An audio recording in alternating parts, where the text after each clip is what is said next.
This is Drew with Boomer Music Company, your band and orchestra experts since 1976, and thepodcastingstore.com, the one-stop shop for all things podcasting and remote learning. This is your weekend update. Well, greetings and welcome to your weekend update.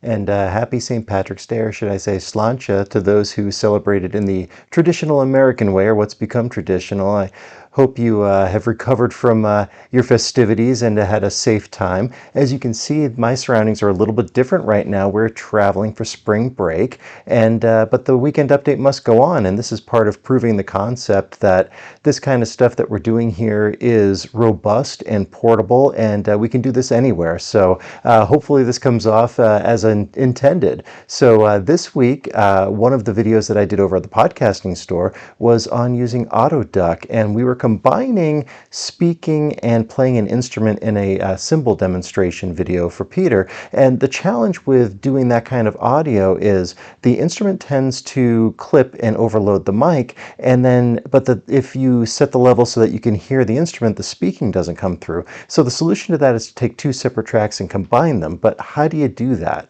Well, I made a video over at the Podcasting Store YouTube channel that demonstrated that, and here is a clip from that video.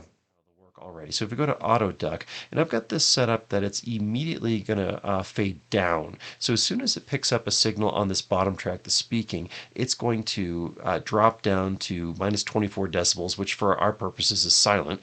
And so it's effectively going to drop out that top track, which is exactly what we want. But then I have the fade in coming in over about a second, and I'll show you why that is. So hit OK on that, and boom. So all the stuff that we didn't want effectively went away. So now check this out when we listen to it. Listen to it real quick. So that's a really simple tool to use with some free software using Audacity to be able to combine all of that into one coherent track. If you're having trouble with that, reach out to me. It's a couple of techniques will make that pretty simple and easy to do. And then over on the Drums West side of things, we did a run out on site for Peter to examine some classroom percussion to help out a teacher that needed some things assessed. Specifically timpani, but all the percussion stuff as well.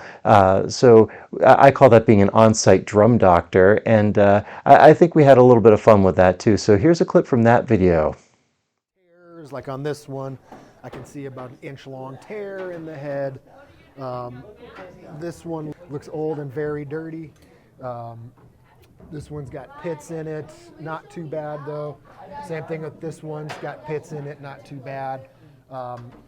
The big problem that I'm getting here is that the tension in the pedals is releasing when we don't want it to. So there's something mechanical going on in it that I'm going to have to get underneath and try to diagnose and see what's going on with the pedal itself. So if you have classroom percussion and don't have the background as a percussionist, as many teachers don't, feel free to contact us, and we can do an on-site assessment to figure out, is this actually a problem, or is this something that needs a couple of adjustments? So, please avail yourself of that. It's a really great thing that we can do with that. Another thing we did over on the Drums West side of things was Peter did a demonstration on the Brazilian Surdo drum, and it's a big drum with a big beefy bass to it, and it's played standing up and off to the side on that. So here's just a straight ahead equipment demonstration of that drum.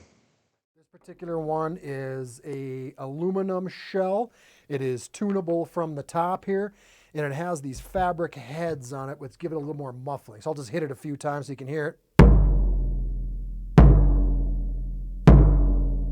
Lots of rumble, lots of bass in that. This one I think is an 18 by 22, I believe. 18 across, 22 deep. So yeah, let's just check out a couple of typical samba patterns.